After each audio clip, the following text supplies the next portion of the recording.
Good morning. Good morning. Good morning.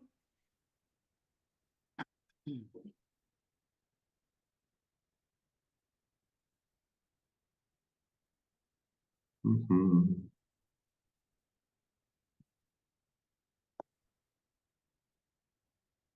Good morning.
Good morning, everyone. Apologies Good for being. morning. Am I echoing or no? I heard something. Someone spoke. Good morning. Okay. Good morning. It is 10:02 a.m. Eastern Standard Time, and I'd like to call this meeting of the Michigan Strategic Fund to order. Before we begin, Natalie, please conduct a roll call to confirm board attendance. Dr. Affolter Kane. Present. Director Corbin. Director Corbin.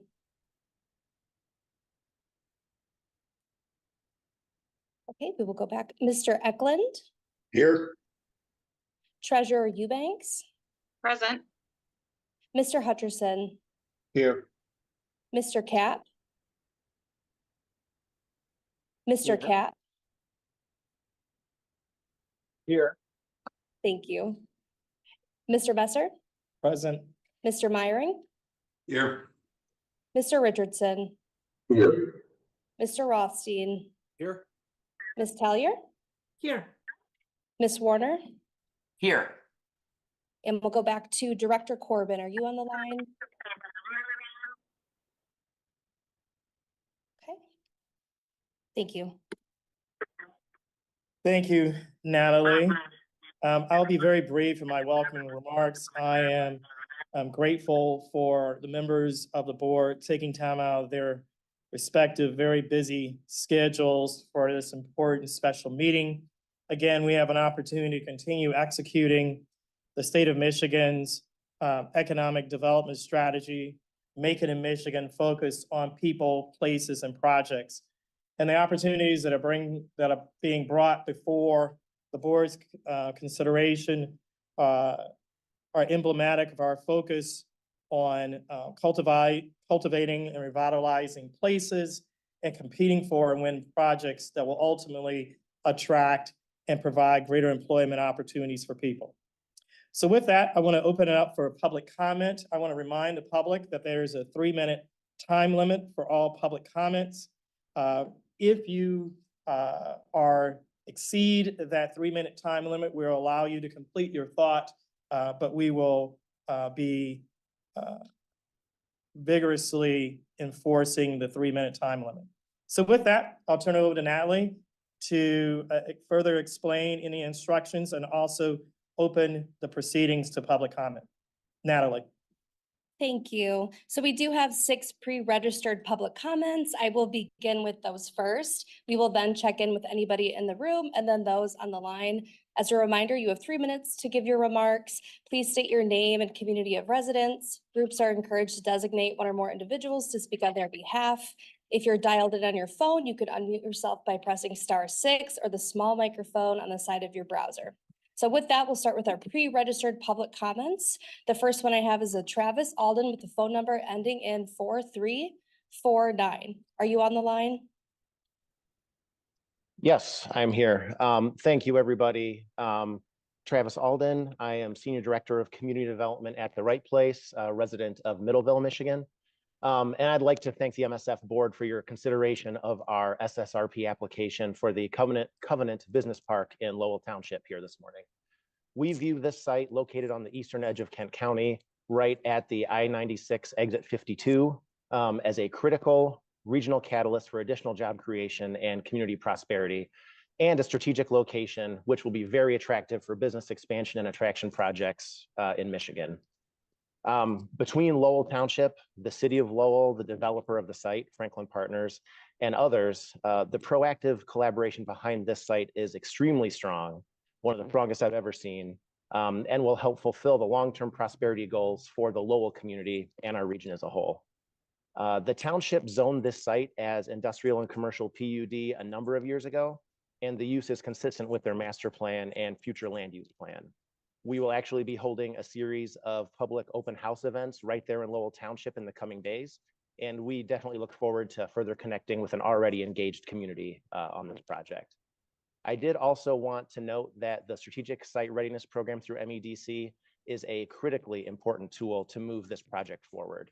Quite honestly, the infrastructure work necessary to activate this site wouldn't be possible without this resource. And I commend the MEDC team for their work in mobilizing this program across the state. Thank you again for your consideration of our application, and I look forward to some great things happening for the Lowell area because of this investment. Thank you. Thank you, Mr. Alden. We will now move on to our next pre-registered public comment. I have a Christopher Girdwood with a phone number ending in 2286. Are you on the line? Yes, hello, can you hear me? Yes, we can. Please proceed with your public comment. Thank you. Hi, everyone. This is Chris Girdwood with the Detroit Region Aerotropolis. I just want to thank the MSF Board and the MEDC team for all of their help in the last 4 years. The Detroit Region Aerotropolis is an economic development organization in Wayne County and Washtenaw County, and the 440-acre site under consideration is the largest M2 industrial zoned parcel in the Detroit Region Aerotropolis. It has great potential to help the MEDC and our team in Wayne County and Van Buren Township secure one of the many large industrial projects coming and looking in the state. And so by acquiring this property and doing due diligence and site readiness, we're going to get the shovels in the ground in the near term, and we're going to create jobs, and we're going to have additional capital investment looking our way. So thank you so much. And the SSRP program is a program that I hope you all will consider in 2025 and 2026 and 2027. It's an unbelievable way to help us in Wayne County and Van Buren Township build more heavy industry in our communities around workforce that is willing and able to take these jobs that are going to be created. So thank you so much. Thank you for your comments. We will now move on to our next pre-registered public comment. I have a Nick Jablonski with a phone number ending in 0069. Are you on the line? Yes, I am. Okay, you can proceed with your public comment. Yes, good morning. Nick Jablonski from Lansing Economic Area Partnership in Lansing Region. I want to mimic the first 2 speakers on MSF Board and the MEDC for your diligence with the SSRP grants. this money will be able to really reform the city and specific site areas to really bring home redevelopment in the region. So just want to mimic the first two, and thank you very much for all your diligence. Thank you, Nick, for your public comment. We will now move on to Marcia Gabrowski with the phone number ending in 3118. Are you on the line? Yeah, hi, good morning. My name is Marcia Gaborowski. I'm the Director of Business Development in Livingston County in Ann Arbor Spark. I wanted to take a moment this morning, express my deep appreciation for the creation of the SSRP program in Livingston County. You know you're in Livingston County when you're crossing US 23 and I-96. And for almost 2 generations, that has been local leaders' main priority of driving economic development in our county. In 2012, MDOT completed the highway intersection at Latson Road in Genoa Township. For over 10 years, Spark has supported Genoa Township in marketing the vision that the township has created. They created new zoning districts to bring high-tech development, industrial advanced manufacturing, and large commercial development along the Latson Road since the implementation and opening of the interchange. Quite frankly, we have a 300-acre site that is the biggest site for prime for development in Livingston and Washtenaw counties. And it's not just the fact that it's a great location, but we needed the infrastructure. And a lot of sites in rural communities and even a lot of our urban communities need those infrastructure upgrades. And that's where the SSRP is going to be a huge injection into the arm of this project. We have worked collaboratively throughout my tenure with the Detroit Regional Partnership, the owner of the property, Genoa Township, Livingston County, to collaboratively market. It's a highly desirable site, but with the ability to bring the significant infrastructure upgrades proposed in today's approval, we really do see a lot of optimistic momentum. So thanks again, and certainly this is going to be a critical program in years to come. Okay, thank you for your public comment. We will next move on to our next pre-registered public comment. I have a TC Clements with a phone number ending in 0617. Are you on the line? I am. Okay, you can proceed with your public comment. Thank you very much for the opportunity, and thank you so much for your consideration of our SSRP application. Monroe County, as you likely know, is the southeast mosterly county in the state of Michigan. We border Ohio to our south and Lake Erie to our east, and we are a self-titled cornerstone of Michigan. And as that, we are super aggressive and continue to work very diligently in our growth, putting a face on the state of Michigan as guests arrive heading north. We truly appreciate you for considering this specific application, as this specific project factors in both at a local, a municipal, township, village level, at the county level, and then also as part of our overall arching roadmap master plan for development for the county. We think that this project embodies the spirit of what the funds were designed for. And I wanted to reassure you that as the organization that represents the county from economic development, we represent 9 plus of our local municipalities and their economic endeavors, including both related to this property, that everybody is engaged at the local level, is on the same page, and is very excited to move forward. Very appreciative, because without this funds and application and your consideration, the project would not likely move forward the way we'd like to see it and at the pace. So thank you very much, and appreciate the time for comment this morning. Thank you for providing your public comment. We will move on to our last public comment that is pre-registered. I have a Kathy Brubaker Clark with the phone number ending in 0335. Are you on the line, Kathy? I am, thank you. Okay. Yes, Kathy Brubaker Clark. I'm the Grants and Program Manager for Greater Muskegon Economic Development. Our project is the Muskegon Heights Industrial Parks, East and West. I'd like to thank the MSF board for their support of our project, as well as the MEDC, who we work closely with on many of our projects. Muskegon Heights has experienced disinvestment over the past many years, They have the highest poverty rates in our county, but they also have the highest tax rates in our county.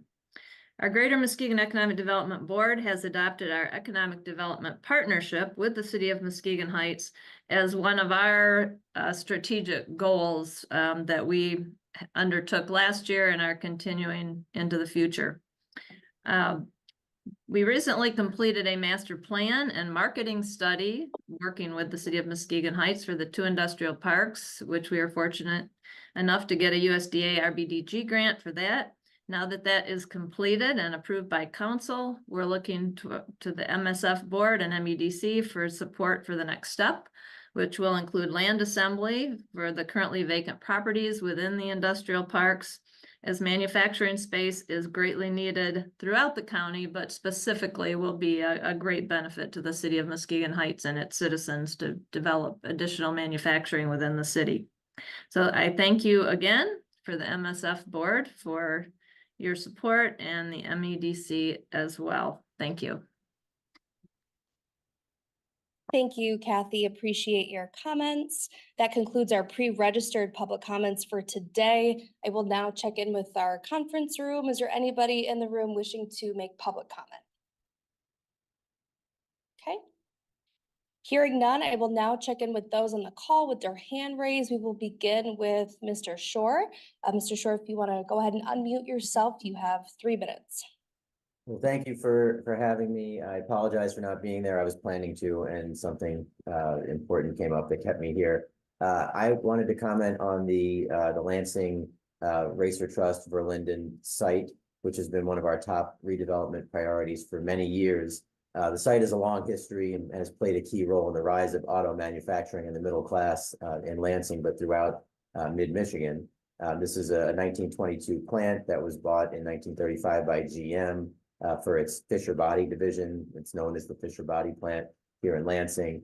We did all of Oldsmobile's car bodies for the plant, for the assembly plant located along the Grand River. GM had to close the plant in 2005 and demolished it in 2007. We've had a site that's been vacant ever since. Over the past 17 years, despite many attempts, redevelopment didn't occur because the site had too many barriers to overcome, including environmental contamination, extensive old foundations, concrete floors, outdated and insufficient utility service, poor transportation connections, and a whole lot of other things.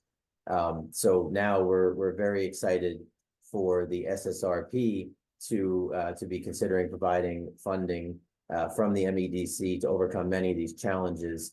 We have partnered with the City of Lansing, our Lansing Economic Development Corporation, the MEDC, Racer Trust, and North Point Development. And we're excited to see the new development benefits that can come to impact Lansing and in our entire community.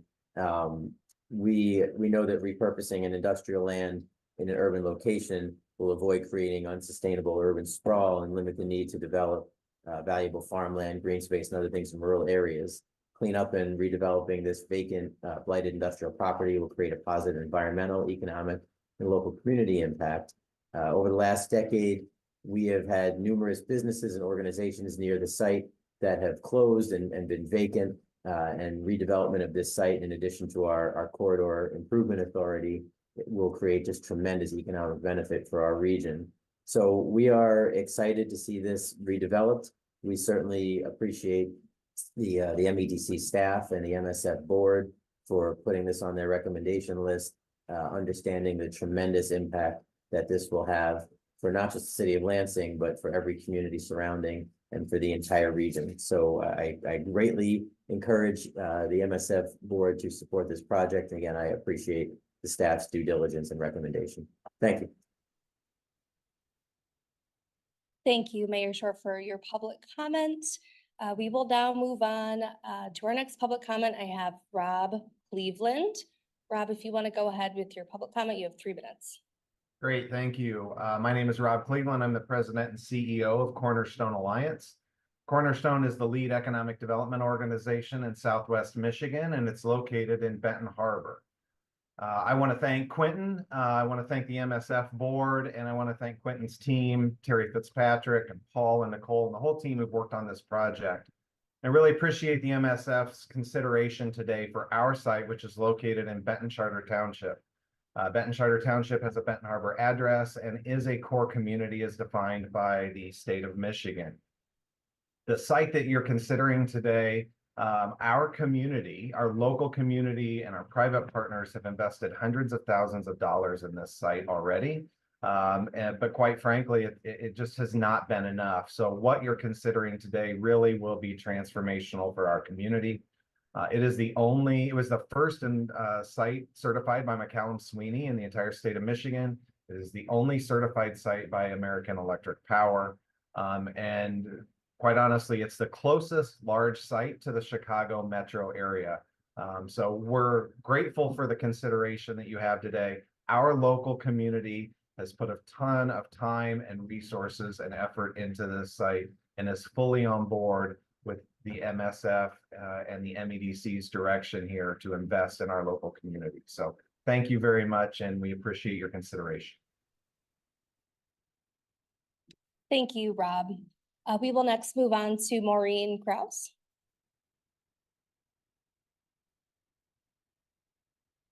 Maureen, I see you're on the line and your camera's on, but you are muted.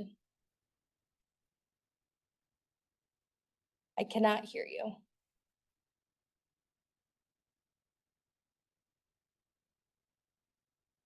Okay. Looks like you're still muted there, Maureen. We can come back to you while you figure out your audio. We will move on to, I have a Tyler Ross-Messler. Well done. Well done. Thank you. Yeah. Thank you, Tyler. All right, go ahead. My name is Tyler Ross-Messler. I'm the Executive Director at the Flint and Genesee Economic Alliance. And I want to just take the moment to thank the MSF Board for your service to our state. You do great work, important work. And I wanted to voice my support for the SSRP grants today, specifically the Flint Commerce Center. There's a quote by a gentleman named Jay Gardner who says, "No product, no project." It's really that simple. You can't sell from an empty wagon. And these investments in sites, specifically brownfields, site development in our state and in Flint is incredibly important to the work of advancing prosperity for our residents and citizens. And I want to voice my support for these projects. And thank you for your time. Thank you, Tyler. Appreciate your comments. Maureen, are you able to figure out your microphone? Okay, well, go ahead then to Zach Morris. Zach, you can proceed with your public comment. Good morning. I'm Zach Morris, the Executive Director of Market Van Buren. And Market Van Buren is the economic development organization for Cass and Van Buren counties in Southwest Michigan. And if I may add, beautiful Southwest Michigan. So I first want to say thank you for your consideration of Market Van Buren's SSRP application here. This is critical to rural communities. We do not have the financial resources. Some of our larger friends that are on the call here, who I think are also, very deserving as well, but we don't have the large industrial resources that they may have to develop these sites. So the strategic fund and MEDC resources are very critical to advancing our economic conditions. What we know about this site that we put forward in Hartford Township is that it has 800 acres, CS6 rail on site, has Interstate 94, and AEP transmission level power.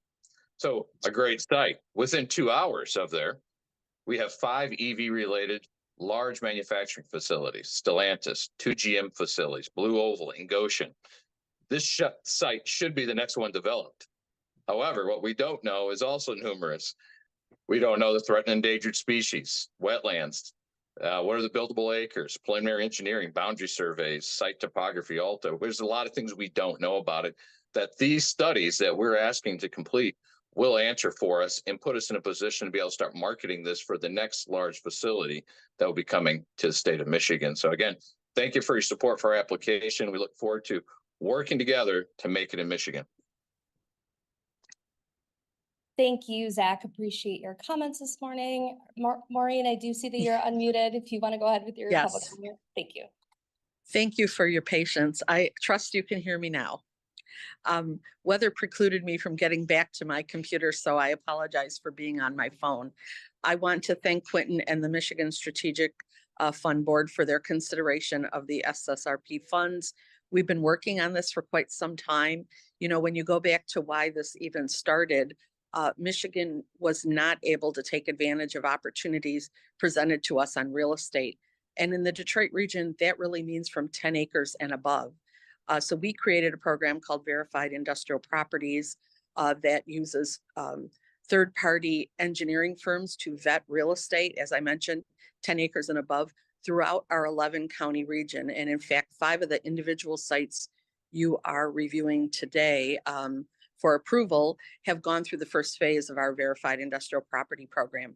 We've worked hand in hand with the MEDC to create a best-in-class program to really allow Michigan to be proactively ready for the speed of our customer in their needs for real estate. This support is going to allow us to accelerate that with the hope of having within the next year's 200 sites that have gone through 2 phases of this very detailed vetting. The first phase presents a 60-page report to potential customers about all of the particulars of a site. You know, we have both urban, suburban, and rural sites in our 11-county region. They all have different needs. We go first with community concurrence, that it needs to be a hallmark of individual communities. But this fund, these funds will allow us to accelerate that, because we all are on Team Michigan in wanting to have the ability to win more deals. This has been an obstacle in the past, but with today's vote, this will be an asset for us throughout the country, for all of us throughout the state to win more deals for. So I appreciate your consideration. We're very grateful to get things rolling. Although, like I said, we've been working with Terry and her team for quite some time to put this program together. So thank you again.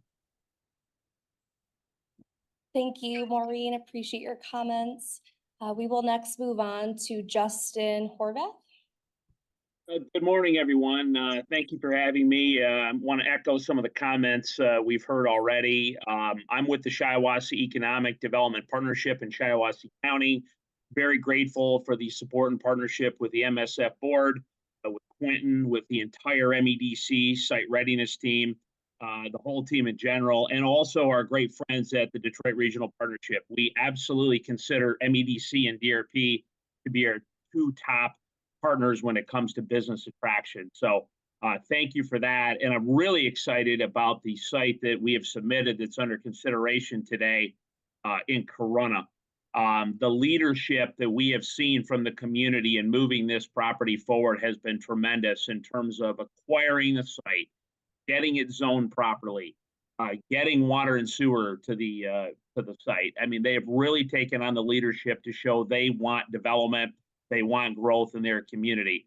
But there are barriers. We need more information. We need more diligence done to really make that a premier site. So this is the perfect program, in my opinion, to help out, as Zach said, a very small community that doesn't have the resources to be able to take the next step on that diligence. So grateful for the support for this, but very grateful, has been said, for all that's being done statewide to advance our properties for development. Thank you. Thank you, Justin. We will now move on to Jamie, OWAA. Jamie, proceed with your public comment. Thank you. Good morning. I'm Jamie Downs, the director at Oscoda Wurtsmith Airport Authority up here in beautiful Oscoda, covered in snow this morning. First of all, thanks to MSF and Nicole and her team at MEDC. It's a great opportunity for us, so appreciate the consideration from the Board of Trustees here, the township, the Iosco County, Alcona County, Develop Iosco, our partners and friends here on base. Just thank you for the consideration. It's great as a consideration. One of our core tenets here is action equals opportunity. And in the last year, we've put a new 2-mile taxiway in with our partners at MDOT Aero and the FAA at almost $7.5 million. A new run-up shelter by one of our partners for $10 million. A new hangar was completed for $10 million. And our goal with this grant is really to open up an additional 60 acres in the center of the airfield, direct with taxiway and runway access, which will really spur growth and additional growth, and maybe bring Spaceport Michigan launch to life, what we've talked about for years. So we appreciate the consideration. This really allows us to repair concrete, open three additional taxiways, and really make a large space for additional hangars possible, work with the National Guard, hypersonic missile testing, you name it. There's a lot of opportunities up here in Oscoda. So we really appreciate the opportunity, and we look forward to working with everybody in the future. And thank you again. Alrighty, thank you, Jamie. We will now move on to Riley Lakomsky. Riley, you can proceed with your public comments.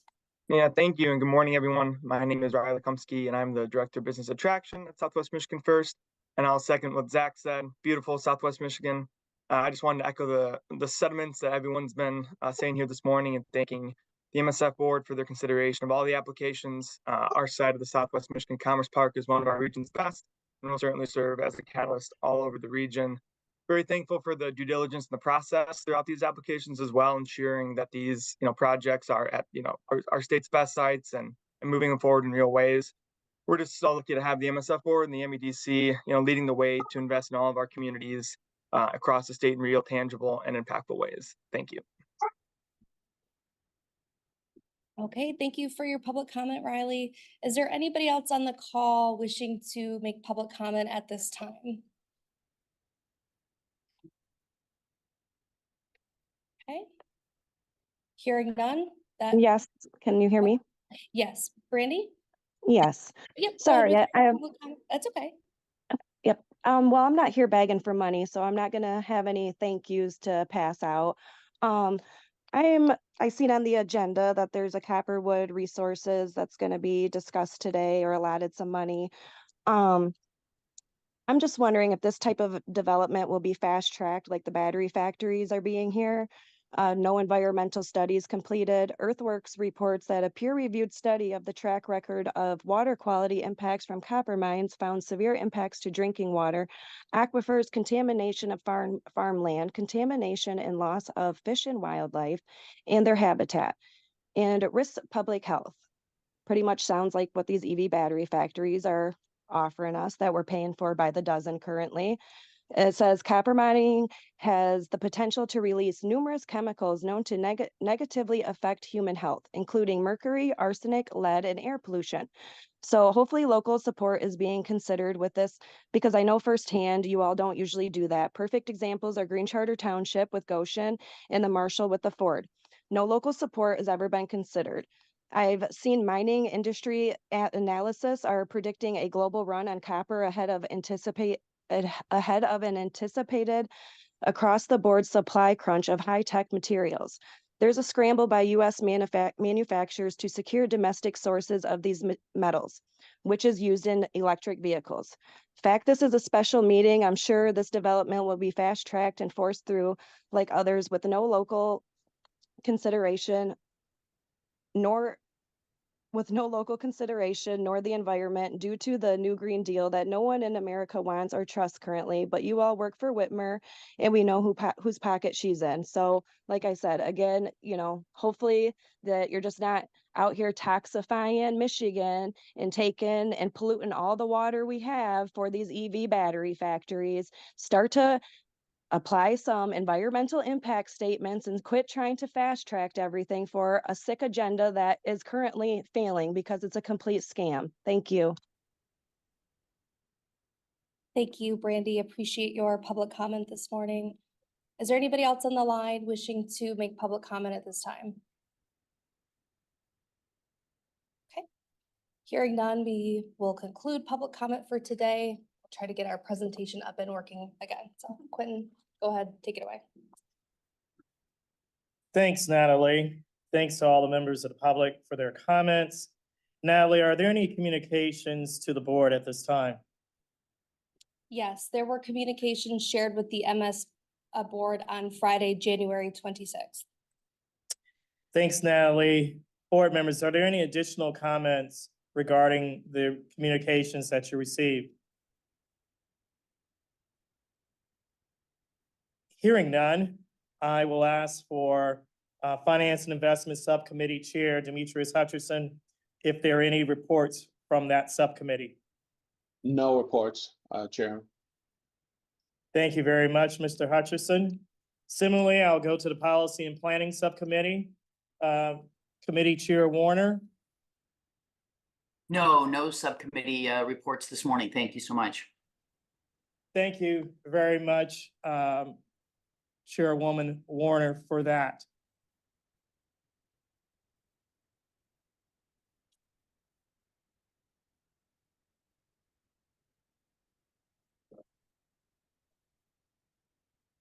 We'll now move to the protocol for voice votes. To ensure continuity within a hybrid meeting, I'd like to ask each of the board members to identify him or herself before offering a motion.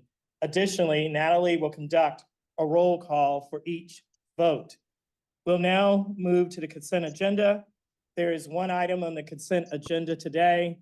It is approval of the January 23rd, 2024 meeting minutes. Are there any questions regarding the consent agenda? If there are none, a motion is needed to conduct a roll call vote. Do we have such a motion? Hutcherson moves. Hutcherson moves, Messer seconds to approve the consent agenda. Natalie, please conduct a roll call vote. Dr. Affolter Kane, Yes. Director Corbin, Yes. Mr. Eklund, Yes. Treasurer Eubanks, Yes. Mr. Hutcherson, Yes. Mr. Cap, Yeah. Mr. Messer, Yes. Mr. Meyering, Yes. Mr. Richardson, Yes. Mr. Rothstein, Yes. Ms. Tellier, Yes. and Ms. Warner. Yes. Thank you. Thank you, Natalie. The motion passes. We will next have first agenda items, develop attractive places. It's the Strategic Site Readiness Program Grant Awards. So I'm pleased to welcome my colleague, Terry Fitzpatrick, Chief Real Estate and Global Attraction Officer at the MEDC, to present a resolution to approve multiple Strategic Site Readiness Program Grant Awards. Terry, please take it away. Thank you, Quentin, and thank you for allowing us to be here today and make this presentation. I did want to note before we start that there are two of my colleagues who really did the heavy lifting on these grant applications that we're bringing forth today are on the line. Paul O'Connell, who's our VP. Paul O'Connell, who's our VP of Real Estate, and Nicole Whitehead, who is our Operations Director.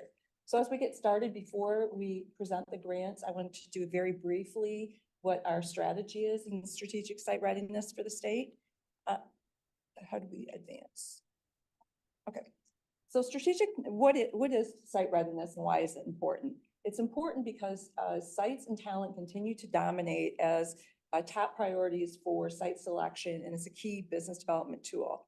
Strategic site readiness is a deliberate process of identifying sites through location targeting and includes land control, land studies, community engagement, and other activities to document the characteristics of a site.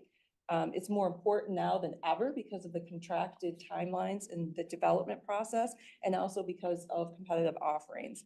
And site readiness is inherently proactive process in which sites continue to evolve to an investment-ready state. So some of the input that goes into the location targeting comes out of our strategic plan that was completed in last April of 2023.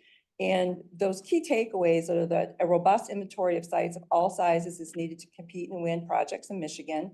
There should be at least one site in each prosperity region, strategic site, which is why we pulled up the prosperity region map for you to see. The additional strategic sites should be found in gap areas, particularly in the 1 to 500 acres.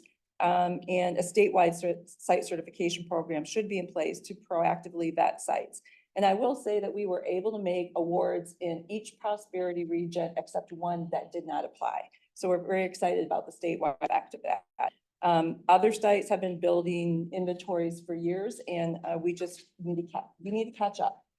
Regarding targeting, the first filter for targeting is transportation. So there are transportation, logistics, and airports, highways, and rail that are applied, and the counties that meet this first filter are identified on this map. And then the next filter is workforce screening. So when you get down to, and the workforce screening is 7,500 or more in 7,500 or more in a manufacturing NAICS code in a county, and the dark green on adjacent county in the light green.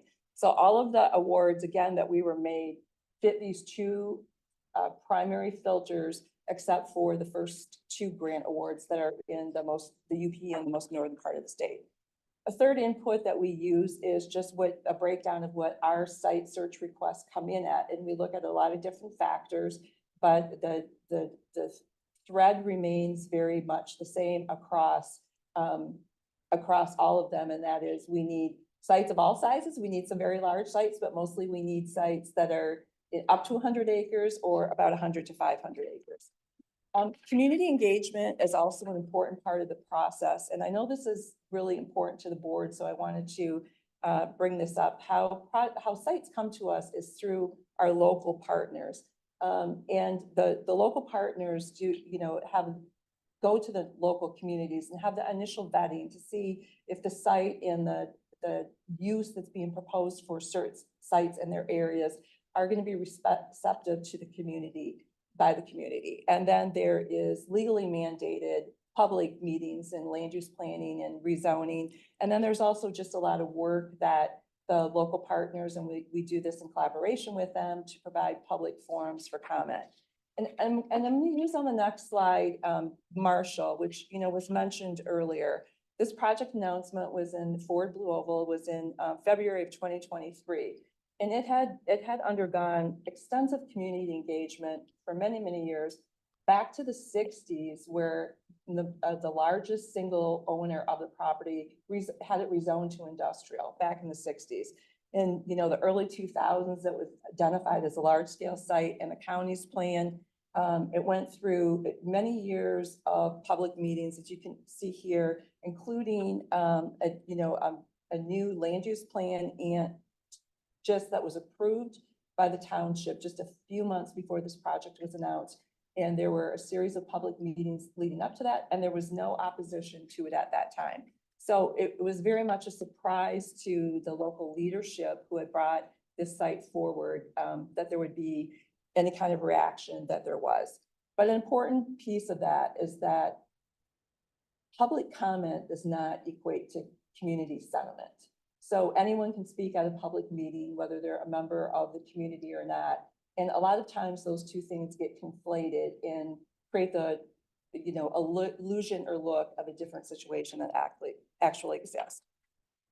So what does successful site readiness look like to us? Michigan has a robust site inventory of all sizes.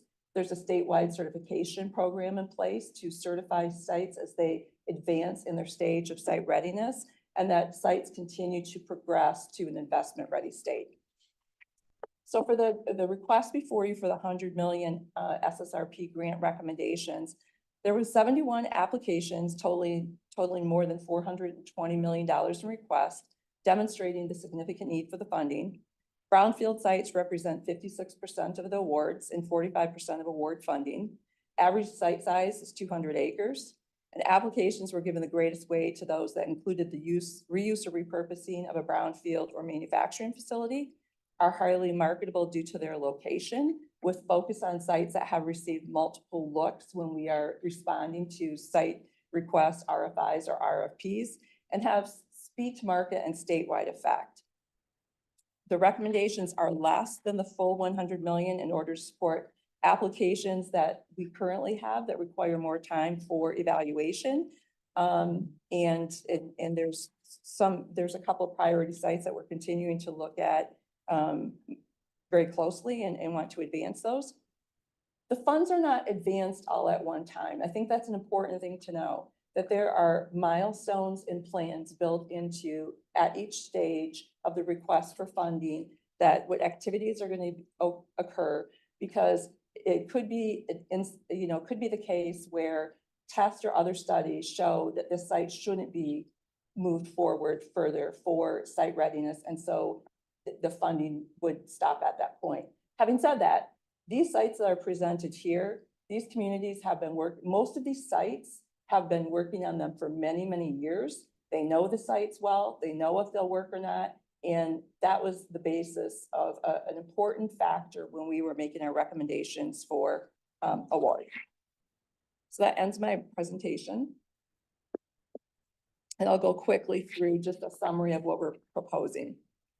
The request is to approve 18 grants totaling $87,546,962 under the Strategic Site Readiness Program. The Strategic Site Readiness Program, or SSRP, was established in December 2021 through a bipartisan effort between Governor Whitmer and the Michigan legislature for the purpose of creating investment-ready sites of all sizes to attract and promote investment in Michigan. Public Act 194 of 2022 authorized additional SSRP funding and directed it to specific SSRP categories, including a $100 million allocation for strategic sites where an end user is unknown, which is the funding source for the grant recommendations. PA 194 of 2022 also required that not less than $75 million award shall be to eligible applicants applying based on site assessment and investment proposal, which we refer to as our site readiness strategy or strategic plan. The MSF board approved amended SSRP guidelines to reflect PA 194 in January of 2023, and legislative approval of the transfer of funds from SOAR to MSF was completed on June 28, 2023. Site readiness is inherently proactive. The goal of this funding directive is to create a robust inventory of investment-ready sites of all sizes across the state. In order to accomplish this, local and regional economic development organizations and local units of government identify sites that they believe present greatest opportunity for business attraction and expansion projects in their communities. It is a collaborative effort with the MEDC and in alignment with our overall statewide strategic site readiness strategy.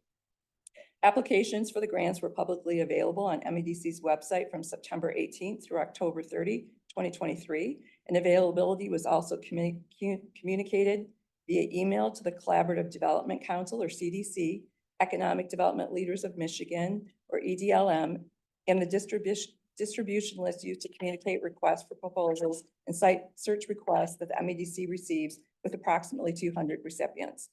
Eligible applicants, being those for strategic sites with an end user unknown, was published on the webpage and all communications and presentations out regarding the grants.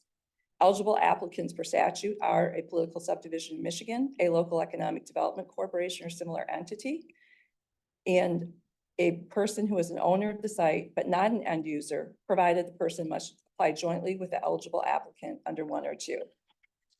Eligible activities include land acquisition and assembly, site preparation and improvement, infrastructure improvements that will benefit the site, demolition, construction, alteration, rehabilitation, or improvements of buildings on site, environmental remediation, architectural, engineering, surveying, and similar professional services for due diligence studies. The MEDC received over 70 applications totaling more than $420 million for the $100 million allocation, demonstrating the significant need for funding site readiness efforts in our state. Also of note, because the funds were limited, the MEDC submitted a list of applications for sites that self-identified as brownfields to Eagle to review for potential assistance. The recommendation of $87.5 million is less than the full $100 million in order to continue to look at some applications we have on site and potentially for additional sites that may be submitted later in this year. Roughly 65% of the funding is intended to go to public infrastructure improvements, about 20% to land acquisition, and 15% to site studies, like engineering and related other pre-development costs, including endangered species studies, and all environmental studies, cultural studies, everything that a company is looking for when they are pursuing a site. Pending approval by the MSF, grant agreements will be entered into with each awardee with specific and customized terms to provide MEDC oversight and control of the grant funds. Demonstration of community support is included early on as a milestone to be achieved for continued funding. Sites and talent continue to dominate as the two top factors when considering a state for projects. And while competitor states have spent many years, even decades, developing sites as a core business development strategy, Michigan is playing catch up and must aggressively pursue site availability to compete and win projects. The MEDC recommends that the MSF board approve this request. Thank you. Thank you very much, Terry. Board members, are there questions for Terry or other colleagues on the phone related to this program grant award request for your consideration? Yeah, this is Cindy. I've got a couple of questions, Terry, if I may. You said 56% of the proposed awardees are brownfield sites. How many overall, and I may have just missed this, but how many of the applicants were actually brownfield sites overall? I don't have that information readily available. We can follow up unless if Nicole or Paul, either one of you have that information.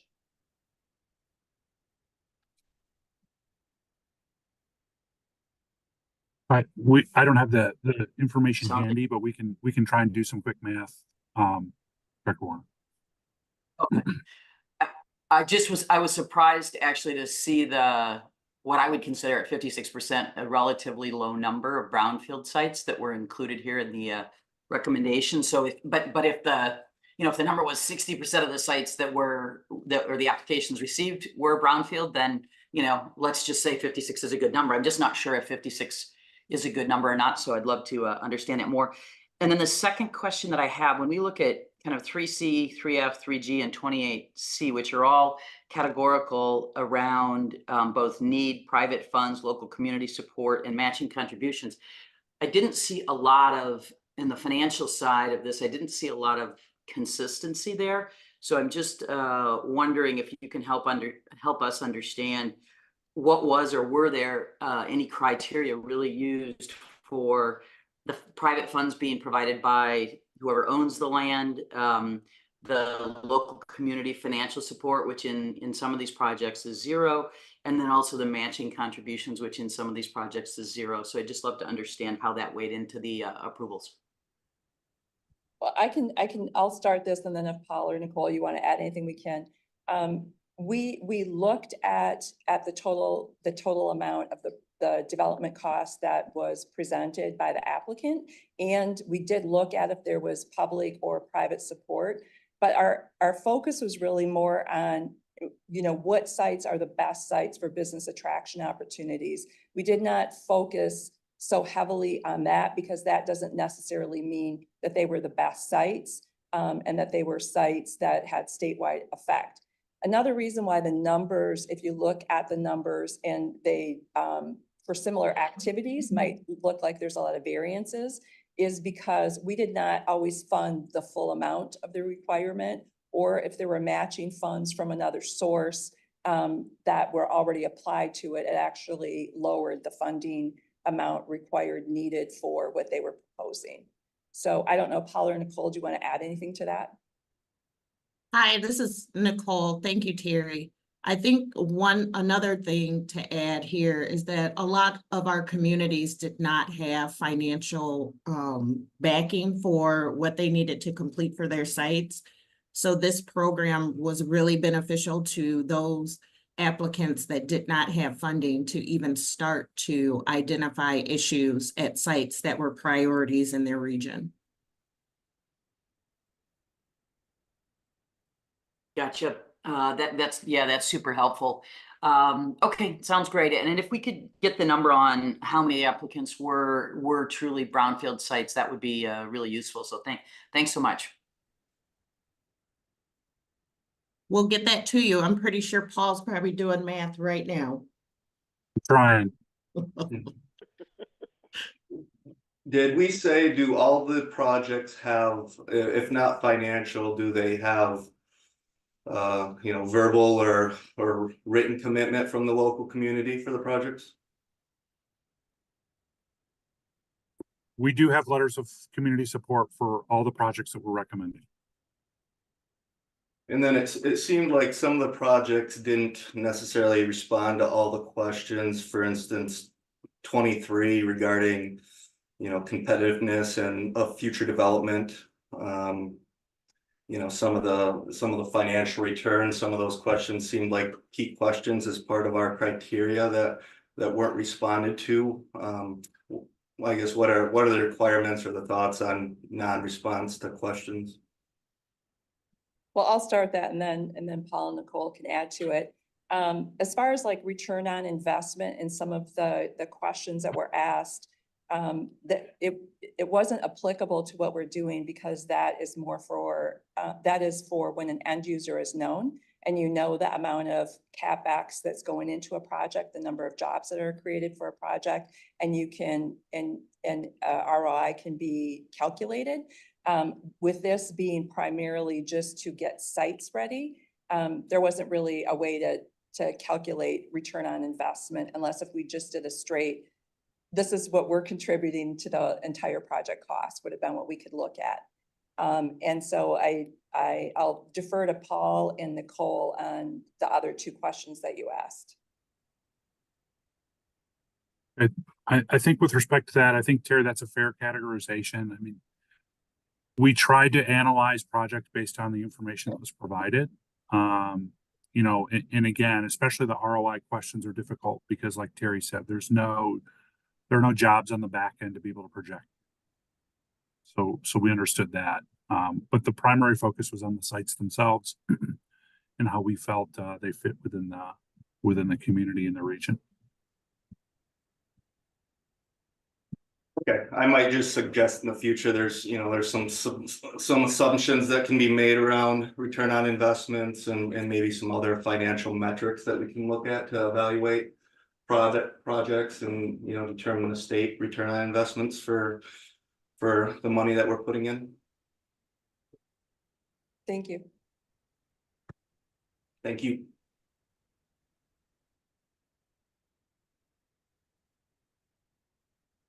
Thank you, board members Warner, board members Myring. Are there additional questions for the presenters? Are there additional questions for the presenters? If there are no additional questions, a motion is needed to conduct a roll call vote. Do we have such a motion? Messer will move. Is there a second? Eklund. We have a second by Eklund to approve the request. Natalie, please conduct a roll call vote. Dr. Affolter Kane, Yes. Director Corbin, Yes. Mr. Eklund, Yes. Treasurer Eubanks, Yes. Mr. Hutcherson, Yes. Mr. Cap, Yeah. Mr. Messer, Yes. Mr. Myring, Yes. Mr. Richardson, Yes. Mr. Rothstein, Yes. Ms. Tellier, Yes. and Ms. Warner. Yes. Thank you. Thank you, Natalie. The motion passes and the recommendation is adopted. Thank you very much to the entire team as well as all the local partners as well as units of government that applied for these funds.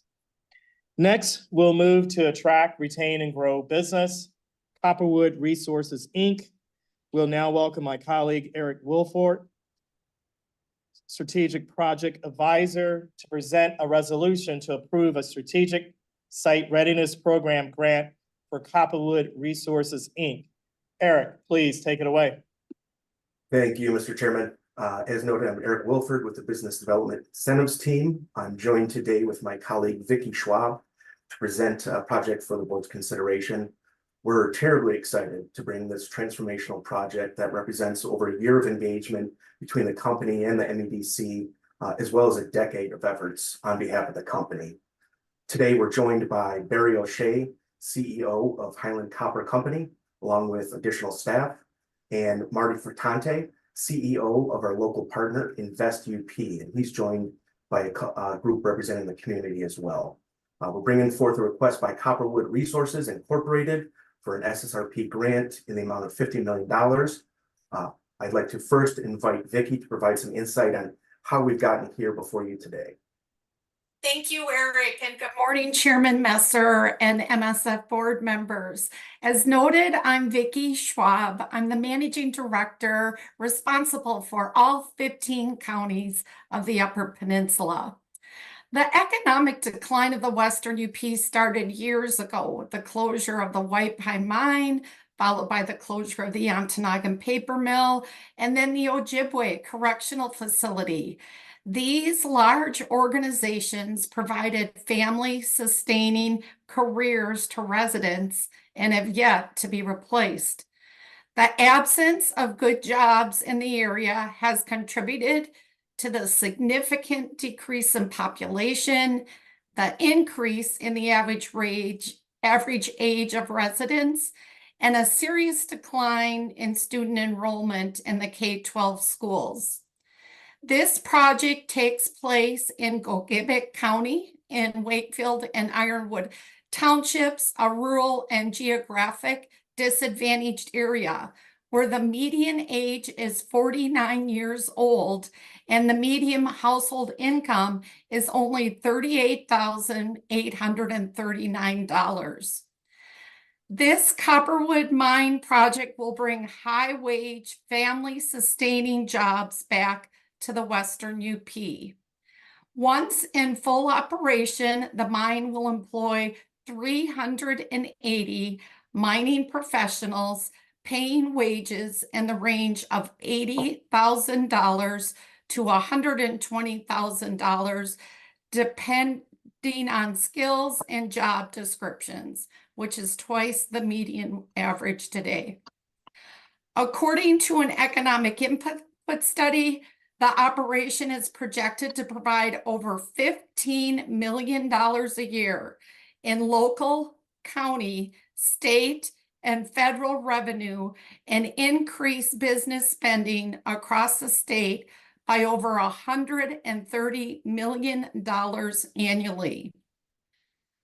For over a decade, the leadership at Highland Copper have been conducting regular meetings with the community to keep them informed of the project. These meetings have been positive, and the community has offered fantastic support and excitement. To date, some 21 units of local government, ranging from townships to county boards, have issued resolutions of support, and nearly 10 local institutions, including our universities, have submitted letters of support. Our regional economic development partner, Invest UP, has invested significant time and resources in support of this project. And the company's community investment plans include sharing and leveraging the infrastructure improvements with the residents. Mining is our proud history and exciting future.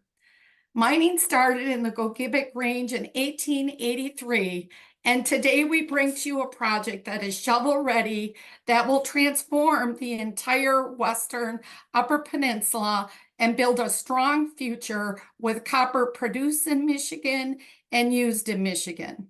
Projected to produce 675 million tons of copper, enough to support production of more than 3,500 electric vehicles.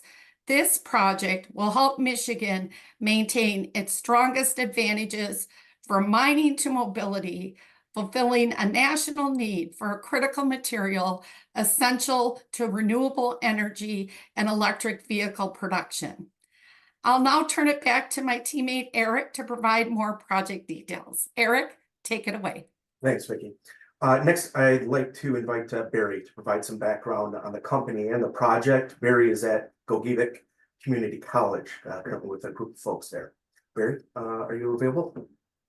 Yeah, certainly. Thanks very much for the introduction, Eric. And maybe you can just confirm that we're coming through loud and clear. Yes, we hear you. Excellent. And you can probably see from our boardroom, we're sitting around with a group of management, but also a whole host of people from the community that have taken their time, not just today, but in the past years to support the project. And we're incredibly appreciative of that.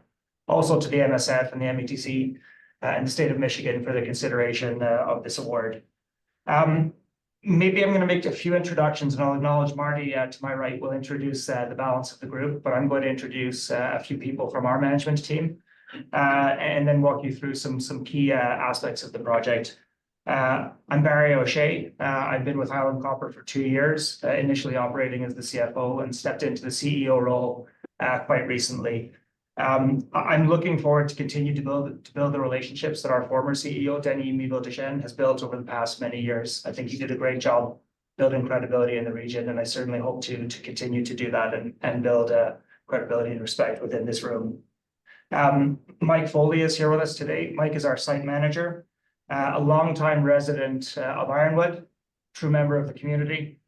Mike has been instrumental in soliciting the support of a group around the table, and not just those, but others, by attending, visiting meetings of all the local municipalities, communities, etc., and really continuing to build on the presence that we have. And I think, Mike's hire, and he's been with us probably about 6 months or so, should be a representation and understanding that we don't only see hiring locally as something good to do, it's something critical to do.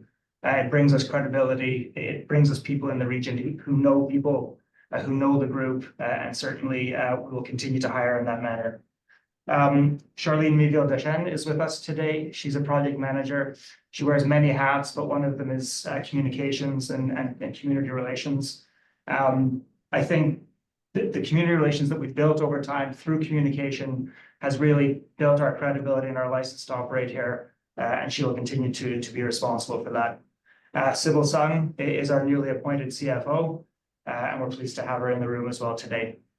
I'd like to also, give some thanks, obviously, and there are a host of people to thank for where we're at today.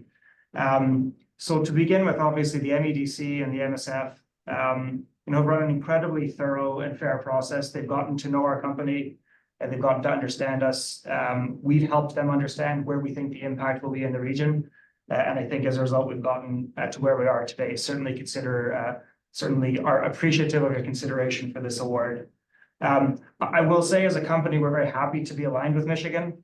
Goals around electrification and mobility, very aligned with the US priority for copper as a critical material. I think most will know that copper was designated a critical material by the Department of Energy in recent months. So there's broad alignment in terms of what our company wants to do alongside Michigan and the US federally. So thanks, obviously, to Governor Whitman and her team, obviously very specifically to the MSF, and I'll call it the MEDC and Quentin Messer particularly. Like Eric mentioned, alongside Vicky, this has been a year-long process to get to where we are at today, and they've been tireless and extremely helpful in guiding us through this process. A great thanks to the group in the room, and there are considerably more supporters of the project. Eric walked you through that we have 20+ letters of support. These are resolutions from local municipalities, townships, counties. I don't think it can be overstated the support that we have, and we know that is of critical importance to the state, to the MSF and the MEDC, that we're able to represent that, and I think we have truly done so with this group that we have. To the contractors and employees that have gotten us to where we are, as mentioned, we've been in the region for the best part of 10 years. It's taken a lot of work through exploration and development. We did some early site works this past summer, and we performed well, and we appreciate that group. And of course, to the local universities and community colleges, we say there today at Coquitlam Community College, who we'll partner with from a training perspective. We look forward to continuing to build in that relationship. And of course, thanks to Marty and InvestUP. They've been quite tireless in their advocacy for our project. So with thanks aside, I wanted to provide a little extra color commentary around the project and really just give a sense of how we intend on operating. And I will tell you that operating responsibly is our top priority for the region. We've been operating here for over a decade. I think you'll see from the work that we've done, and you'll also see from how we've engineered the project, we've tried to take into account local concerns. A few facts about the project. Copperwood is an underground mine, so naturally it minimizes the surface impact. We think that's very important. This is not an acid generating mine, again, of key importance and certainly something that we've heard from the group. That is something that has been reviewed and understood and corroborated by Eagle. So that is something that we're very pleased to be able to report to the communities. We will not draw water from Lake Superior. Again, we listened to the communities there. An original plan was to draw water from Lake Superior. We re-engineered those plans in the last year, meaning we'll draw water from local sources, precipitation, etc., and Lake Superior will remain untouched. Importantly, as we started work this past summer, we posted a $6.5 million bond with the state to the extent there were any issues with our financial strength, and we'll continue to post the bonds appropriate. And the work that we completed this past summer was done with no environmental incidents and no safety accidents. Again, a reflection of how we intend on operating. Eagle attended site on numerous occasions alongside Mike and the rest of our team, and a good and thorough and successful inspection at the tail end of that work. From a wetland perspective, and this is important, we will impact modestly some wetland. We will, in its place, put funding in place to protect 717 acres of wetland in perpetuity. This is of critical importance. That's 10 times greater than the wetland that we impact. It's also greater than the overall surface footprint of the mine. So those are some facts, and I think it is of critical importance. This is a beautiful area, and we don't want to change that. We want it to remain clean and beautiful. And we trust how we've operated over the past 10 years, and certainly more recently will be a reflection of how we intend to operate in the future. So that's operating responsibly. And I wanted to speak briefly also on community impact. And we know, again, this is of the greatest and utmost importance to the MEDC. This is the nature of the funding that they want to put in place to incentivize regional development. And Vicky walked through it. There are expected to be 300 jobs through construction, 380 as we step into production. And they are a wide variety of jobs, from operators to truck drivers to geologists, engineers, administrative staff. There are considerable jobs to be had, jobs that we will love to offer to local people, to graduates of community colleges, of universities. People that want to stay in the region get to stay, and ideally will attract people back that arguably had to leave if they didn't feel they had the opportunities that they had. Vicky walked through, these are good paying jobs at twice the median of the region. And as I mentioned, our goal will be to draw from all people there. And we will partner with Michigan Works, Invest UP, and other jobs training programs in Michigan. So that's really what I wanted to go over, Eric. I appreciate the time to give an update on the project. We're very appreciative of where we stand today, and we'll be respectful of how we operate going forward. Thanks, Barry, for that overview. I'd like to next introduce Marty, who's sitting right next to Barry there, our local partner, UP Invest, to speak about the impact to the local community. Thank you, Eric, and thanks to the members of the Strategic Fund. You may recall when I last testified in October over the China Electronics award that you were kind enough to make, and we remain very grateful for that. I was traveling and I did it in the shadow of the iconic Mackinac Bridge. Today, I find myself over 5 hours west of that. Incredible to believe I'm still in the Upper Peninsula. I'm not only in a different time zone, I'm actually closer to 5 other state capitals than I am to Lansing. In fact, as I traveled here today from my home in Iron Mountain, I actually had to travel through Wisconsin to get over to Ironwood. It might explain why there are misguided souls like myself who are Packers fans. But like the rest of the country, we were all in with the Lions. And I start with that very intentionally because there are really some similarities, I think, between the Detroit Lions and this community in this area. First, this is a really gritty area in a gritty region. Second, we are proud and passionate people. We are resourceful, but we are down on our luck.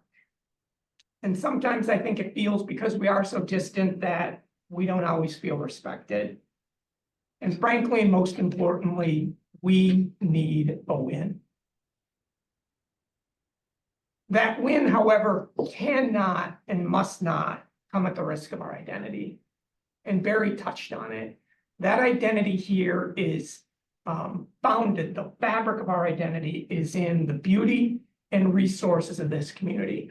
I heard a number of my colleagues as they were talking about their SSRP grants and the importance of that investment, and thank you for that, by the way, of the beauty of their particular areas, and no doubt that they are.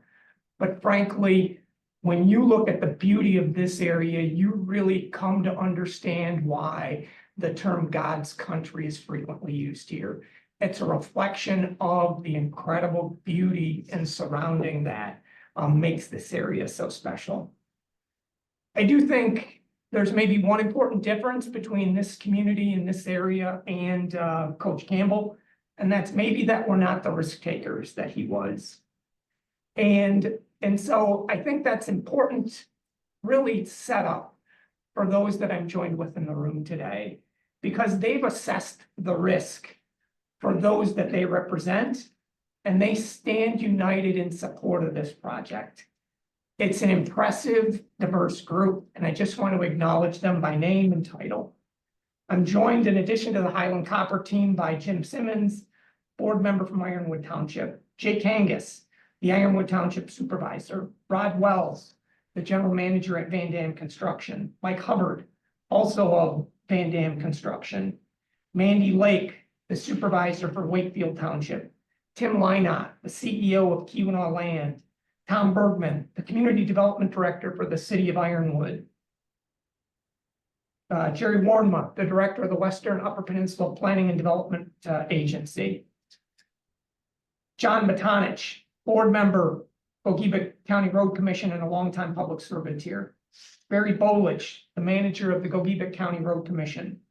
Garth Stengard, the incoming manager of the Gogebic County Road Commission. Joe Bonovitz, board member of the Road Commission.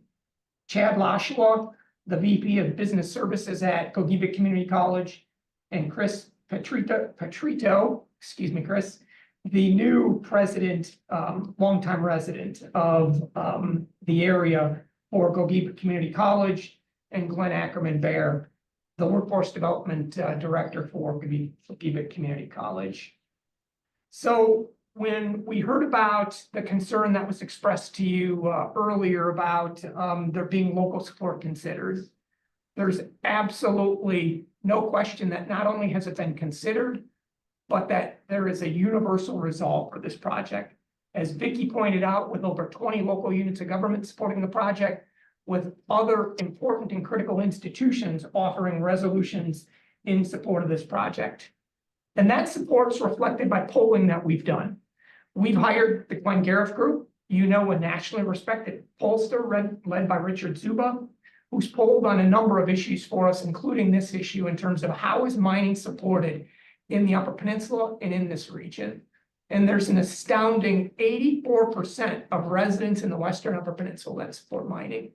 Only 7% of residents in this area oppose mining generally. And I think that confidence comes from a few things. First of all, if you look just to our northwest, to Big Bay, Michigan, where Eagle Mine is operating the only nickel mine in America, and doing so under the stringent standards of Part 632, you have confidence that mining is not at odds with the environment, that they can coexist, and that we can respect and protect the environment while we can provide good family-sustaining jobs. It's due to the concerted investment and effort that the Highland team has made into this community over the last 10 years. They become a trusted and known partner because of the investment of time that they've made into this community to show that this is not my grandfather's mine, that this will ascribe to the same standards and the same approach that Eagle Mine has used up in Big Bay with that nickel mine. It's because mining is, as Vicki pointed out, our heritage, and this community knows mining. They know what the bust and boom of mining can look like, and that we've got to protect against that. And they're united along with Highland in doing just that. And finally, I spoke about Part 632, Michigan's mining standard. What are arguably the most stringent mining standards in the world. It's not my opinion. It was the opinion offered by then Governor Granholm, now Secretary of Energy, Governor Granholm, when she signed that legislation in 2005. Legislation that came to her, mind you, with a unanimous vote in the House and in the Senate. 148 Republicans, along with Democrats, voting to support those mining standards that will hold Highland accountable. So although there's some emotion in my voice, this isn't an emotional decision. It's emotional because of the opportunity, the impact to the region. If I can, let me just speak to competition, because I know that's an important consideration from your perspective. Undoubtedly, this project isn't going to go to another state. There's no way we're going to export the mine or the bed here to Indiana or Texas or Carolina. But make no mistake, there is competition for this resource. And if we don't mine this critical material here, it will be mined elsewhere in the world. It will be mined in foreign places that don't ascribe to our standards and don't respect the environment as we respect it here. It'll make us more dependent on foreign supply chains and put us further at risk with things like the transition that we're trying to make with electrification and, more importantly, with our national defense. As I mentioned, like the Lions, we need a win. We've hemorrhaged jobs, as Vicki's talked about, most recently in 2018, which was either the largest or second largest employer here with the prison closure. And Vicki touched on how profound that employment loss is, what it has meant to the area. But let me just give you, as she talked generally, two important facts to really give context to what she meant or mentioned. First, when she talks about significant loss of students, this community has lost 68% of its K-12 population in the last 50 years. Since mining stopped in the area, this community has lost nearly 7 in 10 of its K-12 students. And Vicki mentioned what's going on with the age of our communities. The community just to the north of us, the Ontonagon community, is also as dependent upon this mine as is the Gogebic County community. It is now the oldest county in the state. The demographics of what we're facing in this region in particular are not sustainable. So in many ways, this is our Super Bowl. If I can quote our economic development coach, Quentin Messer, I would borrow his phrase, "Let's get it." I thank Quentin and his team at the MEDC for putting us at the goal line. I ask the Michigan Strategic Fund with its vote to get us across the goal line and allow this win for this region because it is critical. Thank you. Thank you, Marty. So in order to secure the project, we're bringing forward a request on behalf of Copperwood Resources for an SSRP grant in the amount of $50 million. The result of the project is expected to be creation of at least 380 new jobs and up to $425 million investment. The project aligns with the MEDC strategic focus areas of attract, retain, and support businesses and foster high-wage skills growth. And we're happy to answer any questions the board may have. Hi, it's Charlie Rothstein. And a question, where are you going to get the rest of the money from? There's 425 million. And so where's the balance coming from? Barry, go ahead. I'm happy to, thanks, Eric. I'm happy to take that question. So to begin with, this endorsement, should we get it from the state alongside the capital, will be an incredible catalyst as we step into the market for the rest of the funding. And we think we'll secure it. Broadly speaking, when you put a finance package together of this nature, obviously it starts off with wonderful contributions like this. That's a pretty significant element of the 400 million needed. The next step is to put traditional debt financing in place. We've already interfaced with a host of banks and private equity debt providers who are quite excited about loaning into this project. A key goal of theirs is to loan into projects that are in stable and good jurisdictions. So we'll continue to move that process forward. And if you look at our shareholder register, who will then need to support the balance, of the funding. As an example, we're owned 30% by one of the largest mining private equities in the US called Orion, a fantastic supporter and of course a strong financial partner. So it's across those groups that we expect now to step into that financing process through this year and move the project forward. Has staff seen letters of support from financial institutions and private equity firms? I mean, I looked at your market cap and it's quite small compared to the size of this project.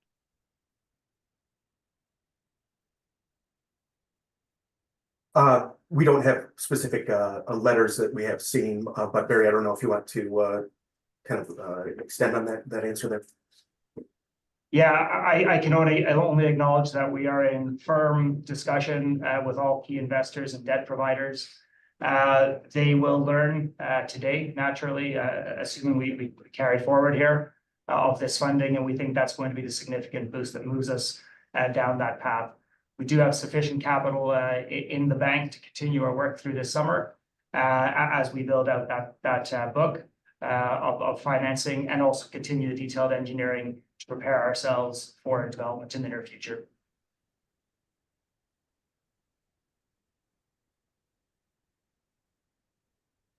Charlie, Board Member Rothstein, do you have any additional questions or other board members' questions?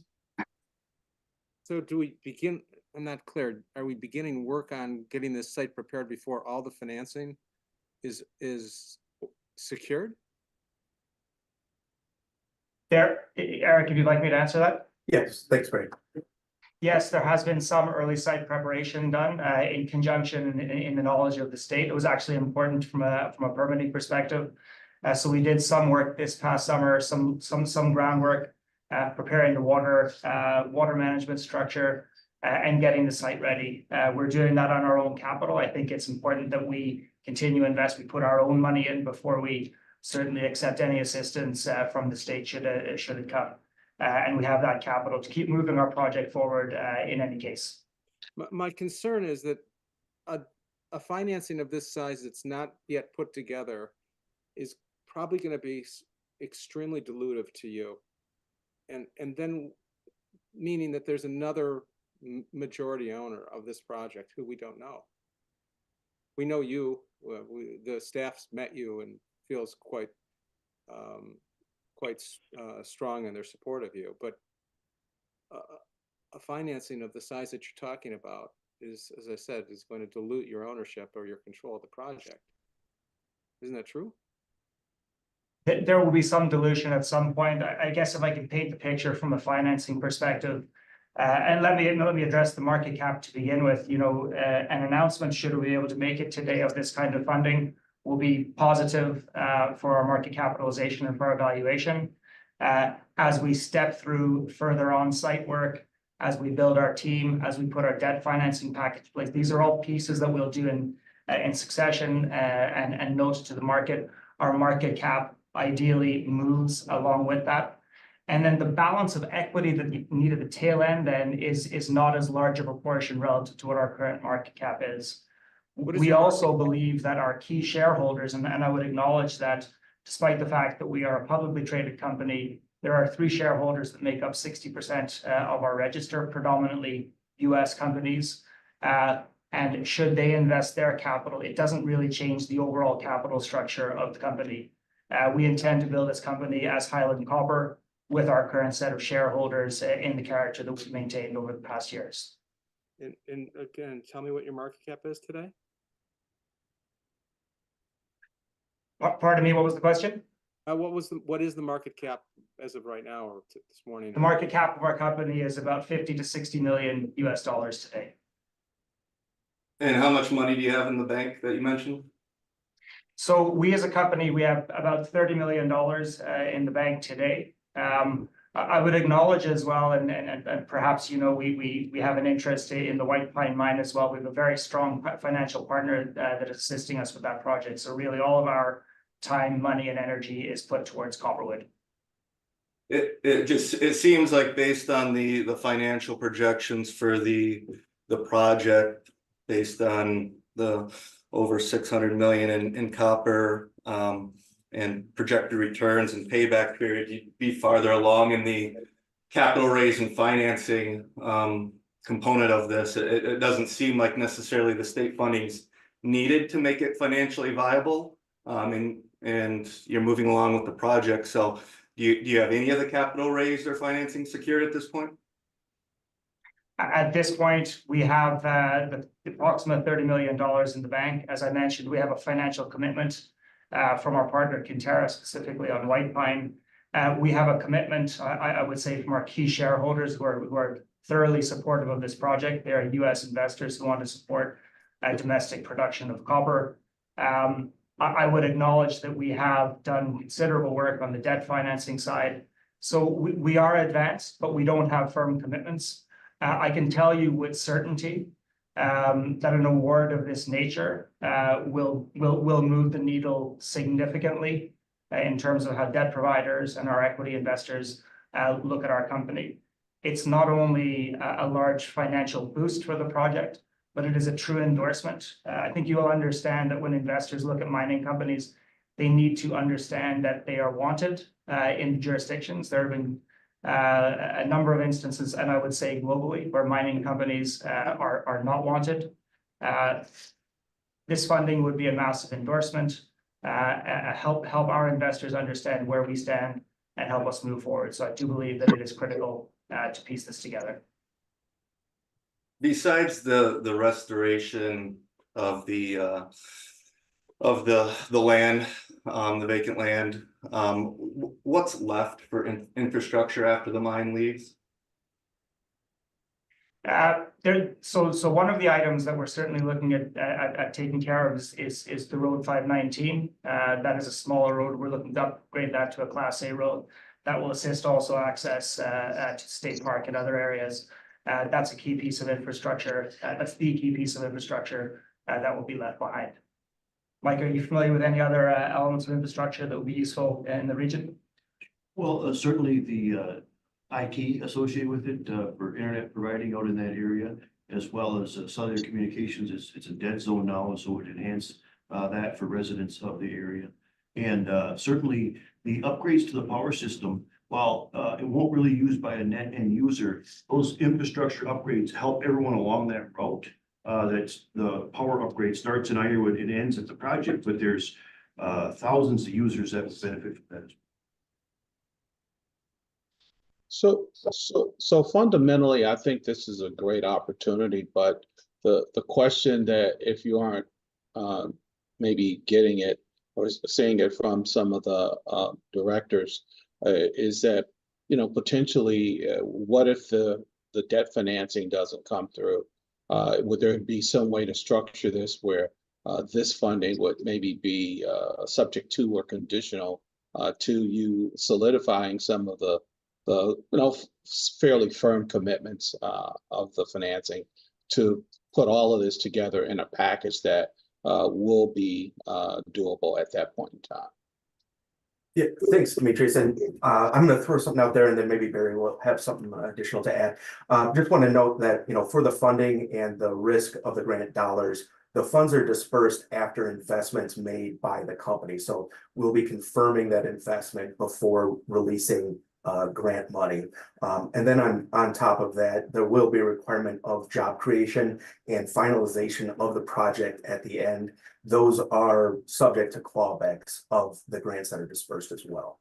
So just want to make sure that's understood. And then Barry, I don't know if you had anything else to add there. Yeah, thanks for bringing that out. Yeah, I would just support that. Obviously, this is a performance-based grant. It requires the jobs are generated or otherwise it's clawed back. And being reimbursable, what it means is we can't spend that money unless we have it in our treasury to begin with.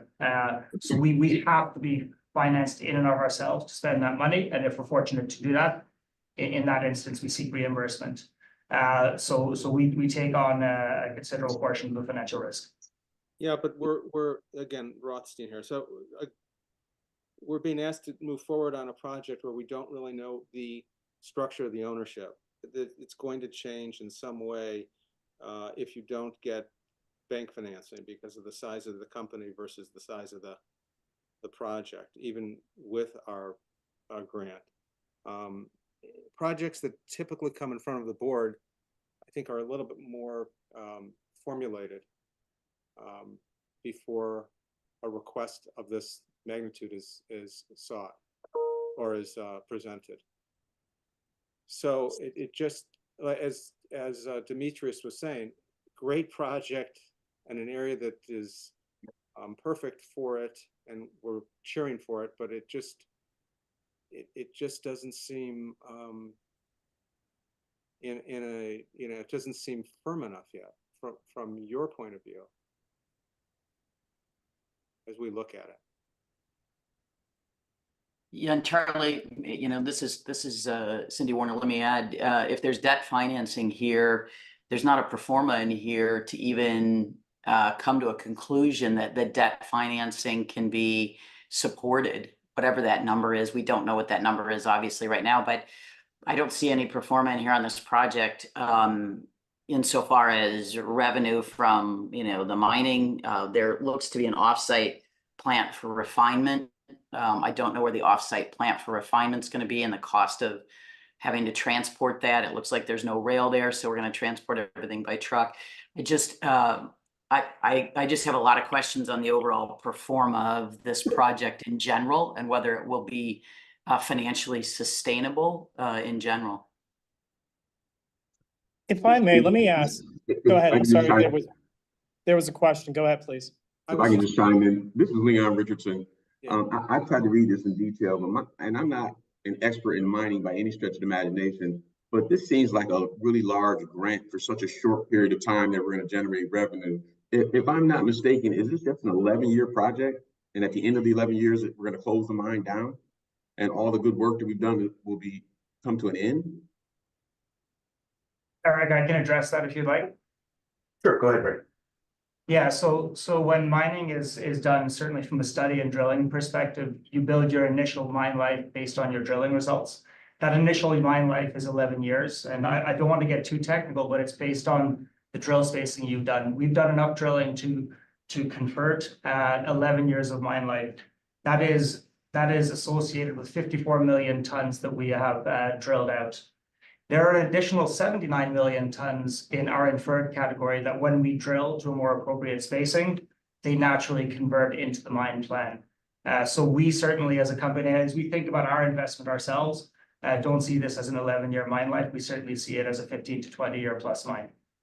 I'm sorry, I appreciate that, but I can only address what's on the document. I didn't see a 50-year life cycle in the document, so I apologize.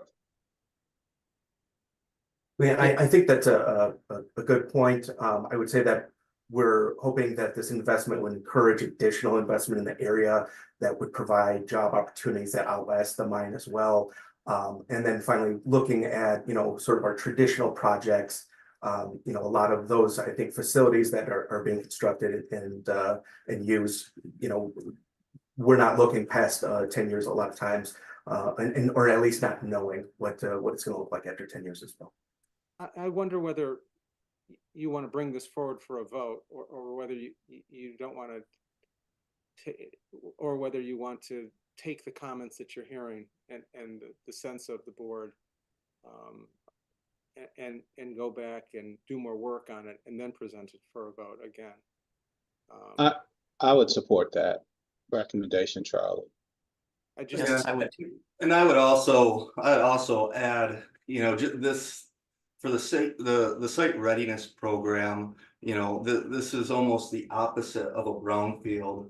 You know, this is a greenfield with limited natural resources, and I think it goes back to one of our previous mine conversations. You know, whatever the mine life is, whether it's 11 years or longer, you know, once it's gone, and those jobs are going somewhere else. So the investment has a shorter lifetime than maybe an ongoing business, and the limited resources in the UP. So it seems like, you know, perhaps there's other companies in the UP that you know, could use some ongoing investment and support them, and the use of the 50 million could have a longer life. So again, while you know, it sounds like a great project, the UP needs more jobs. On the financial basis of the mine, it seems economically viable without this investment. based on the resources that are there. So I just, my comment would be us as the state looking at funding investments that we're just using the dollars to the best, source possible for ongoing return on investment for the state, and looking at, 11-year investments, maybe more limited than what's going to happen in the UP in the next 20, 30, 40 years. So just a general thought. Eric, if I could add just one thing to that, and I acknowledge, and you will know this, we have two assets in our portfolio. Copperwood is the first of the two. Yes, it's built initially as an 11-year mine life. We see it as a 15 to 20+ year mine life. But the second asset in our portfolio is the historic White Pine mine. We're highly well capitalized there with a 66% partner. And truthfully, as we look at our projects, they would sequence one into the other and across our company. The White Pine is a 20 to 30-year mine life. This is a significant generational investment that we think we will step into at both projects. I certainly wouldn't want this to be viewed as short-term, because I don't believe that's the case. I would also support the comment for delaying the vote and gathering additional information, and possibly looking at a different structure to partner with the company as a state. I think before we do that, this is Britt Affolter-Kane, I wanted to clarify a couple things. As I understand, most of this presentation has been wrapped in the economic development implications for this area. But I think I want a little more detail around copper mining in particular, like this, how many copper mines in America are there, and how critical at this juncture for the next 11 years is sourcing this rare earth material for electrification of multiple industries, not just mobility, especially at a time when we are concerned about where we are sourcing some of these pieces. I mean, what makes, those kinds, answers to those questions make this somewhat of a unique opportunity with some time constraints? Those are my questions. Eric, if it's okay, I'm certainly happy to address that if you'd like to make some points first, but let me know. Thanks, Barry. Go ahead. Yeah, this is a pretty pivotal time from the US from a critical metals perspective. Copper specific to the US is already in deficit, meaning the supply domestically is lower than the demand. So there's a risk there to begin with. There's an S&P report that came out recently that projects, so obviously there's a base demand level from an industrialization perspective, but the demand for electrification is driving the need for copper and other critical metals dramatically. S&P projects that by the year 2035, there will be 3 times the demand relative to the supply specific to the US. That is a demand imbalance that will be very challenging, certainly in our geopolitical times, to source from imports. If you look at that, if you step into 2035 where it's peaking from an imbalance perspective, that will be the heart of production from copperwood. I think it's a very critical piece of supply into the US. I do also believe that as that supply-demand imbalance plays out, and this is supported by all of the key banks like JP Morgan, copper price increases, the profitability of mining increases, the capacity to reinvest and naturally step into white pine beyond copperwood becomes increasingly reliable. I think I would say passionately, and I think that copper is needed in the US alongside other critical metals. This is an opportunity for us to move forward. If I can be quite honest, we are excited to operate in the area. We've built a great degree of credibility. We have always met our promises, and we've always done what we said we would do. We feel very comfortable in our capacity to move forward here, to operate responsibly, to build a financing package, and to be building in the region. We, as you know, commissioned a third-party report to look at the economic impacts, not just from a job perspective, but also the indirect benefit to the region, which is significant. There's a $425 million investment contemplated, and in operating period, there's about $130 million annual in operating costs. We certainly remain excited, and we want to move forward today. Let me ask another question too. because we are also thinking about the longer term circular economy. A lot of these metals and other pieces that go into what we're building in electrified industries, how are we capturing it on the other end, at the end of its life cycle? So those are some important things too, I think. And I would say that here, in that I'm hoping whatever we're doing with this, that we would use the interim time to figure out, as we're mining, how best to recapture it at the end of the life cycle. Yeah, understood, and we're certainly very familiar with the goal of Michigan to be a circular economy. Yeah, this is copper that we intend on producing here and ideally supplying here. From a federal and state perspective, we know copper is important, but also from a commercial and corporate perspective, we've started early discussions with the likes of GM and Ford to ensure that we can supply our copper directly in, and that's how we intend to operate.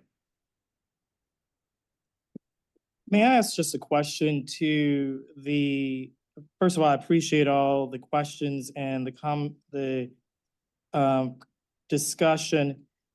May I ask the company, what are the consequences if there were to be a referral to a subcommittee and a revisit at a future date? I would certainly say that will be challenging. We've been building momentum regionally. No problem. Certainly building momentum with our shareholders. We're excited this year to move forward. It would certainly present a challenge if we were deferred.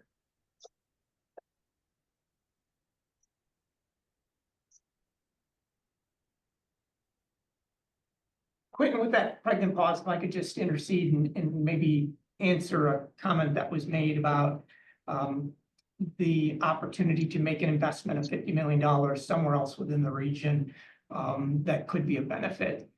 So our responsibility in InvestUP is to have a region perspective and understand what's going on the ground in all 15 counties in the Upper Peninsula.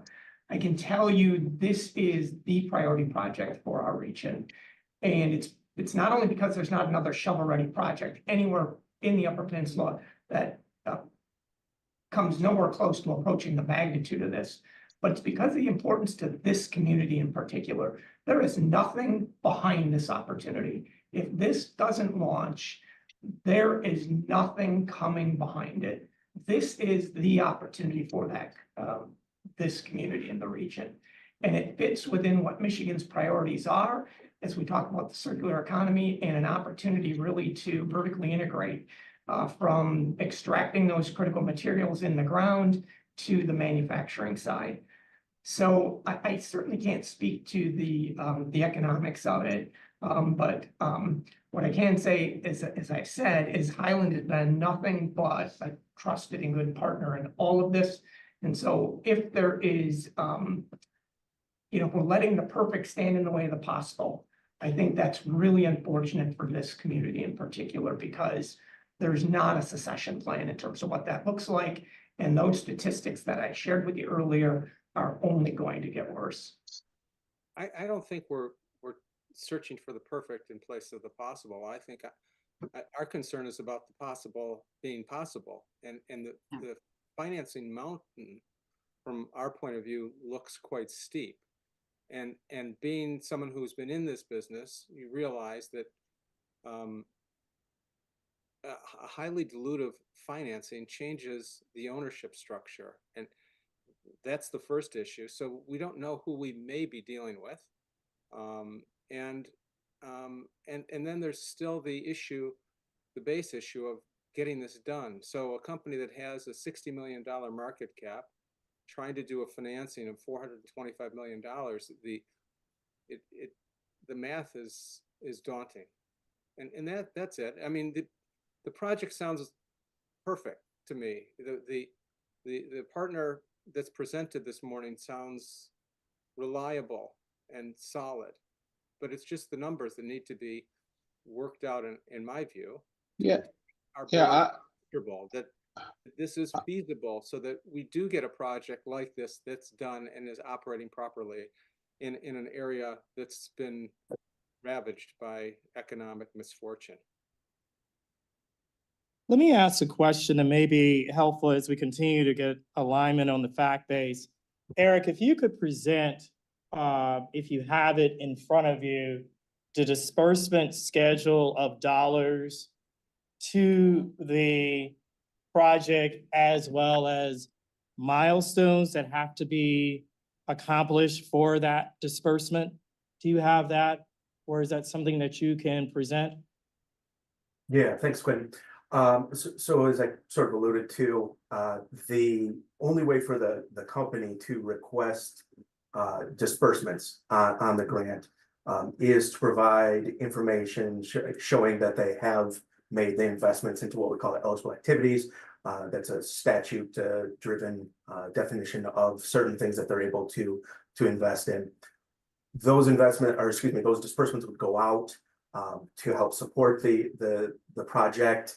Then at the end, there is a milestone for the what we call the completion of the project, which would include some specific things that have to be done, as well as a confirmation of the job creation. That's creating all of the 380 jobs and maintaining those. If they don't do any of that, there are clawbacks subject to the grant agreement. So Eric, I just want to make sure that that we're all walking on the same alignment of the fact pattern. Before a dollar is dispersed, will there be or must there be evidence of subsequent financing? As the term sheet is right now, it's not a requirement. That may be something that we could look at. Okay. And if it's, go ahead, I'm sorry. Was there a question? I'll wait. Go ahead. Mr. Hutcherson, go ahead. Yeah, so I think Eric laid out the real pause on why I know I'm struggling on this one. Again, I agree fundamentally it's great, but well, we have a clawback, but we don't have a hard subject to that prevents our money going out the door in front of the fact that there wouldn't be any financing. And that's where, as I look at this and try to understand how it's presently structured, I'm struggling to support it. And it would be great to get additional research and structure around this to maybe put some buttons around this to get, I think, at least myself and perhaps some of the other board members comfortable. Eric, if I can maybe add one thing there, and this is just for the comfort of the committee. You know, we as a company won't draw meaningfully on the suggested $50 million until we have comfort that the rest of the funding is in place. So when you think about how you finance a mine construction, you don't do it in bits over time. You basically put together the full package that you believe will be needed to build the project. You don't want to be a quarter or a third or halfway into a project and still seeking additional capital. So when you think about how we will draw, specifically, I'd say the meaningful amount of the 50 million, we will first go out alongside this endorsement, do the debt financing as well as secure the equity. And once we have the full financing in place, then we come back to drawing for the construction of the project. So there's kind of like a built-in safety net from that perspective. And I guess I'd argue also that it's a bit of a chicken and egg. As we look to go out and get that additional funding, this endorsement from the state and this first capital in is going to be something that's extremely helpful as we go out and complete this financing, put the overall package together, and then step into construction. In the meantime, before we have that together, we will be using our own money for obligations that we have at site this summer to continue detailed engineering for the project and drive the project forward. So yeah, I guess I would try and help you understand that we won't be using that money until we feel comfortable that we have the full financing in place. It's impossible to make, and I will tell you this clearly, it's impossible for a board to make a full and comprehensive construction decision without that board having visibility. I'm speaking about the board of our company to the full financing package, at which you begin to draw capital, in this instance, the money that may be offered here today. But I do want to stress the importance of that capital coming in first. We might find ourselves in something circular if this is not available, if we then need to secure other capital in advance. So I do think it's a fantastic endorsement. It's a meaningful amount of money for the project.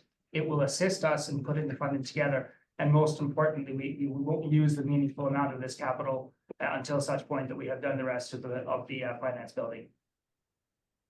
Let me suggest, thank you very much for the conversation. Let me suggest the following motion.